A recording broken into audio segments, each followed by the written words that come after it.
Hello everyone, welcome back to my channel. I am so excited for this next topic. Kind of tried to address appropriately. Everyone thinks of religion as home. For those of you who don't know who I am and are new to the channel, my name is CC Sunny. I am a writer and independent author, and my goal is just to help you guys to get inspired with your current working in progresses, or just to think of a new story. Well, not really a new story. You can't think of a new story because almost all the stories you can think of have been written. But how do you make your story fresh, new, different from the others? How do you cut it so that you stand out from the masses? Today's topic is how to write a cult. Now, in my study of cults, I found them very intriguing. They are a certain cut above or right there with tyrants.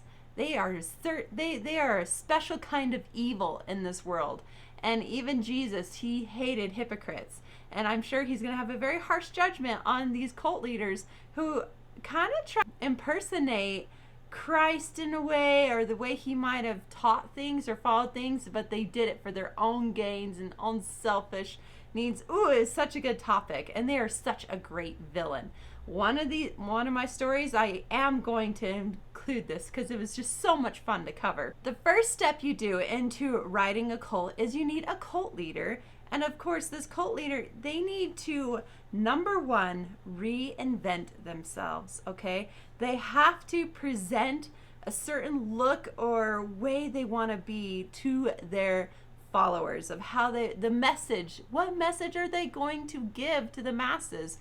What are they all about? And a part of that is you need to look the part of who you want to attract, okay? If you want to attract hipsters and flower power people back in the day, you had to dress like that. One of the biggest parts of reinventing yourself is all successful cult leaders have this charisma and charm, and it's actually a very dangerous characteristic to have, which you wouldn't think. But when you have charisma and charm, you make people just like you. You're likable, you're funny, you may be a little good looking or handsome or whatever. You're going to use all the charm that you can possibly gather in your arsenal to charm these people when they first meet you. In the source material that I'm getting my information from, it was really interesting. They had the video of how to make friends and be likable, and they showed this in the prisons, and to teach prisoners how to present themselves better and to, I guess, not come off as super creepy or something, or I don't know, creepy, just how to make friends and how to be a good person, I guess. But really, it's a fine line to, that could be an instructional video of how to manipulate and control people and make people feel comfortable around you. It's kind of a little creepy, a little scary. Oh, but the biggest thing when you are, so I'm going to go into the next topic of this. And I forgot to mention, this subject is so big and vast that I really want to, I might do 2 videos, split it in half, because I don't like super long videos. I like to keep them condensed and short. So this video is part 1, and then we'll do part 2 next week. The next topic on this list is number 2, how do you grow your flock? You have your look of the kind of people you want to attract, whether it be straight-laced, American family, traditional values, more military action, revolutionary, flower power, rock and roll. What kind of follower do you want to be? Do you want to be a really strict, holy person? You got to figure out what kind of tune you want to play for your audience. Now you are ready to grow your flock. And what's interesting about a lot of these cult leaders is sometimes they fail once or twice at trying to gain a following, and they don't quite get their image right or their message right, but they keep trying, and eventually they do succeed. They figure it out. And one of the key things that they need to do in growing their flock, you need to make the people believe that you really care about them, that you really are listening to them, and that you are there for them. And in no way at all possible can they think that you are manipulating them. If they feel like they are being manipulated, the jig is up. They are not going to follow you. They're going to be mad at you. So they have to feel a genuine connection with you and how you feel about them and care about them. You use their name a lot and you make them feel special, okay? And the next thing you're going to do is you're going to pick certain people, characteristics and types who would be good, more susceptible to fall to your charms and your message. And there is actually like a group of people who fall for these traps. These cult traps are usually open-minded, they're idealistic, they're innocent, sometimes sweet and naive. They just haven't had a lot of life experience. They're young. They're trying to figure out who they are away from their family. Are they, are they the morals that they grew up with their mother and father or their family? Or do they want to be someone different, okay?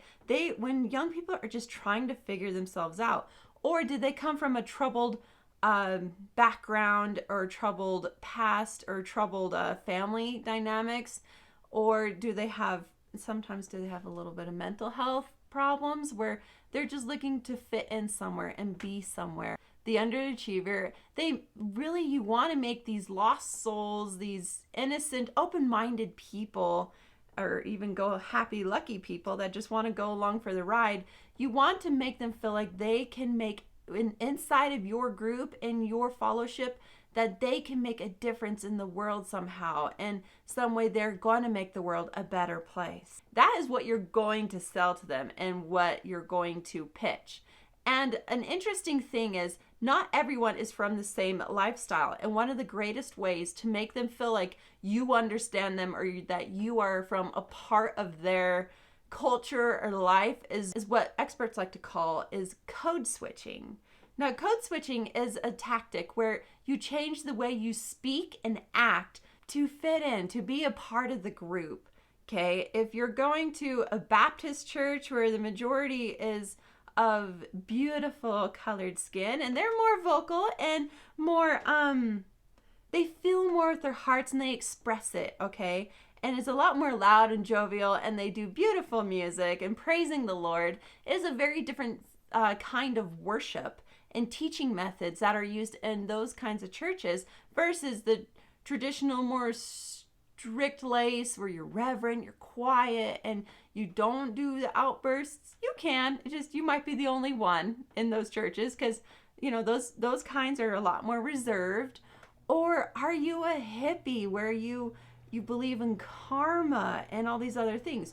Do you live in the Midwest where you say pop, or do you live more toward the coasts where you may say soda? How do you say your words? Creek, crick, soda, pop. And as a cult leader, you are going to pick up on your surroundings, the way that people talk, the way that people present themselves, and you are going to mimic it to make them comfortable and feel like you are one of them and that you understand them. And this is called code switching. When they see certain people walk into their view or their hearing, they're hurrying and switch it, and they're going to try to, based on the way they look and the way they dressed, you are going to start preaching a little bit different way just to draw those people in that might have just walked by your group that you were teaching in. You are going to just finely tune those radio wave dials in your mind to suit your surroundings and to really cast a wide net of followers that you may be able to bring in.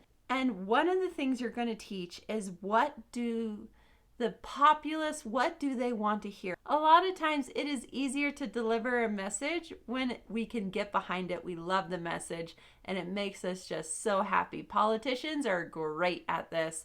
When it comes to voting season, they're just going to, for the most part, I know some are different, but I feel for the most part, politicians, they're just going to tell the people what they want to hear and things they want fixed or done. And when they get in office, lo and behold, they don't really do it. They do their own agenda. It's very rare if you see a politician actually keep their promises.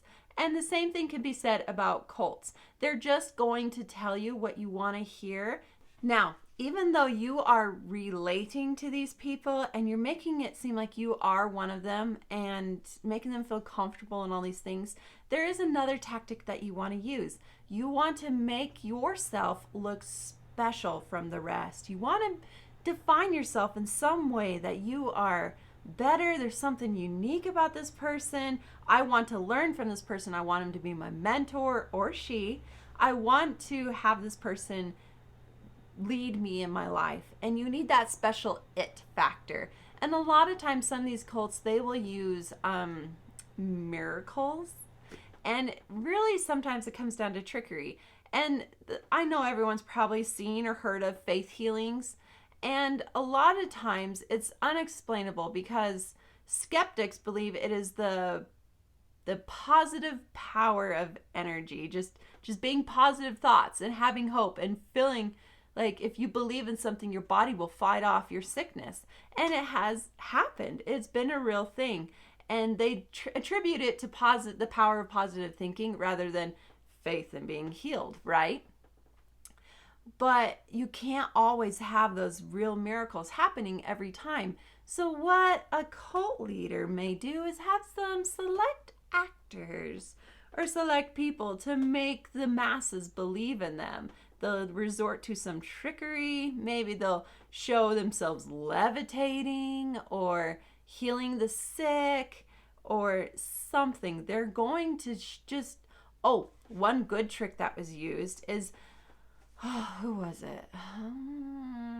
I can't remember the cult leader's name. Probably a good thing. I don't want to remember any of these cult leaders. They're bad. Anyways, one of the cult leaders in my research, it was very clever what he did. He'd do a one-on-one session, but he'd have two followers that were like behind the person in the one-on-one session, and they were in on the gig. And what they would do is they'd be praying like one-on-one together, and then these are for people who were not receiving enlightenment. They wanted to be enlightened just like everybody else and to see this mythical light. And so what this cult leader would do is, as their eyes are closed, he'd have them, the two people on each side, bring them forward closer. It's like, here, I will show you the light. And then he would touch their forehead as they're praying. But sneaky like, he had a little flashlight that he would put right there between their eyes. And it was pretty bright. And when you put a flashlight that close up to the eyes, you see light, even with your eyes closed. And they feel it, they associate the light with his touch, and they're like, oh my gosh, I just received enlightenment from this master. I did it. And then as soon as he doesn't touch you anymore, the light goes away. And you're like, oh, what am I doing wrong? Why did I lose it? What was that? And it is it's so bad, but that is the kind of trickery that you are going to do, or something to fool your audience into believing that you are divine, that you have something special about you.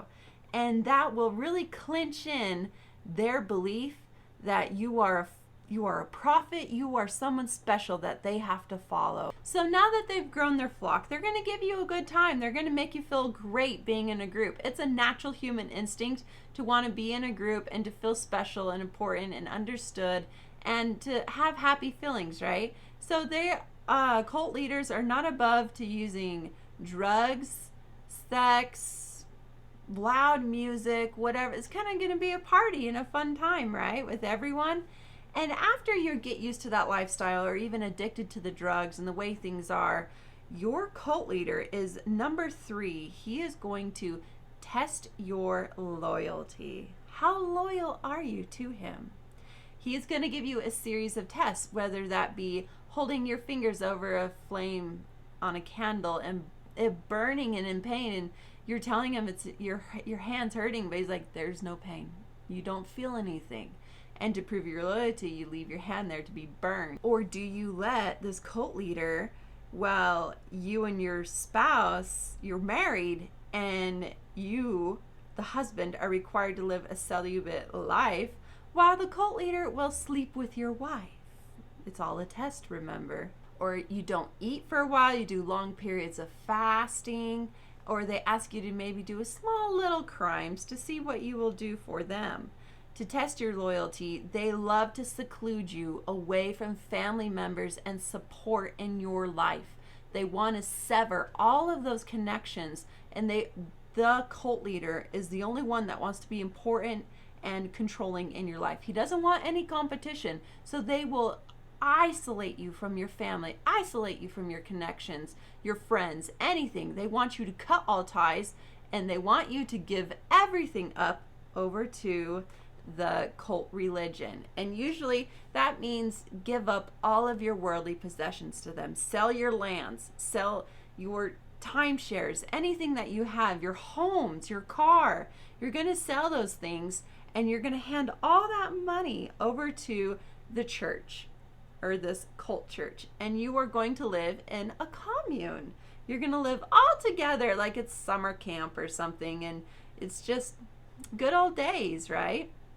You're going to move into this commune with others, and you're going to solely follow and be with the leader. Everyone, what ends up happening crazily is you end up being both free labor that has ridiculous amount of hours and time, and you've lost all of your connections to the world. So it makes it even harder. If you want to leave, you can't, because you don't have anything to your name. It's all gone. It all went to the church, and it's all under the church's control. And so you literally almost feel trapped, yet you did this to show your loyalty and to show that you are serious and a part of this cult dynamic. Once a cult leader gets you to live on their commune, it is extremely hard, if not impossible, to break away, because you literally are feeling trapped, and it's very hard to get out unless you still have family members that care for you and they reach out to you and they would be able to help you get out. But that is not always the case. And the sad thing is if these cults go on long enough, and then they start having children and growing their religion with children in it, then the children become victims of this and brainwashing of the teachings. It is so sad. So on this commune, you're going to help build your utopia, whether that be building new buildings, churches, temples. You're going to write to your Congress leaders or whoever about how great your leader is. You're going to write books for this guy or girl, and you're going to publish their teachings and their works. You're going to wear maybe certain outfits. You're really going to define yourself as a church group and as a people and what your beliefs are. And of course, all of this is done free. I mean, he's not going to pay you. No. And another thing, if you have doubts about following the leader or to join a commune and give up everything that you have and own, they will simply use a method of guilt on you, heavy guilt. Like, I could have been rich. I could have done so much more with my talents and gifts. I have sacrificed so much for you and this people here. And all I ask of you is just to do the same. Give up a little bit for the good of everyone. And here you are being selfish? How dare you? The essential part of being a cult leader is they are selfish and they are narcissists. It all revolves around them. Everything the church does, it comes down to them. And they are the jealous type. They can get jealous pretty easy, and they want to make sure their followers, their attention's on them. So they're going to get rid of a lot of competition in the communes. They're going to see who gets more popular, the ladies or the guys in the group, and maybe they'll ostracize them, or they'll bring them close and give them special instruction. They can't. Competition within the commune is not good. You want to be the all amazing one. So that's it for part 1 of how to write a cult. You got your leader, and he's reinventing himself. He's going to customize his look, his behavior, the way he speaks, and cultivate it to be perfect for his flock. And what kind of flock does he have? And how they cast their net super wide with all of their code switching and how they speak and present themselves. And then after they trick you with some magic or some healing or something to make you believe that they are incredible, they are the prophet, they are something much more, then they will test your loyalty and take all your riches, move you to a commune, and you are in a bona fide cult. Now there's more steps to it, and I will address it in the next video. I'll kind of cinch it all up for you in part 2.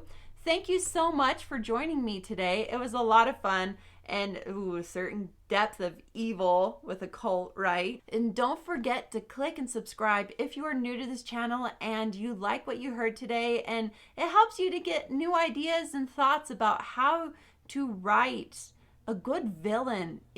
Forget just a cult, just a good villain, but these are the steps to really give you a cult, okay? And I also did one of tyrants, how to write a tyrant, if you want to check that out. And my book is available on Amazon and KU in ebook, paperback, and hardback right now. I am gearing up to make it more broadly available on all of the platforms. It is the 1-year anniversary of it, and it is time, and I am ready to make that next step. I am on Instagram, Facebook, Pinterest, and here, obviously. On Instagram, I actually do like a short condensed reel version of this, of like just main highlighted notes to help you remember from a video that I have recorded, okay? So if you don't want to take notes in this shortened condensed version, I have even a shorter condensed version on Instagram. And it's all under c.c.sunny. So check me out there, and I'll have them in the description below in the links. And I will see you guys next week when we finish up this lovely conversation of these particular manipulating, horrible, villainous people of cults, because there's serious danger in how they behave and what they do, and we'll finish up covering this subject. So thanks for sticking around, and I will talk to you guys later. Bye.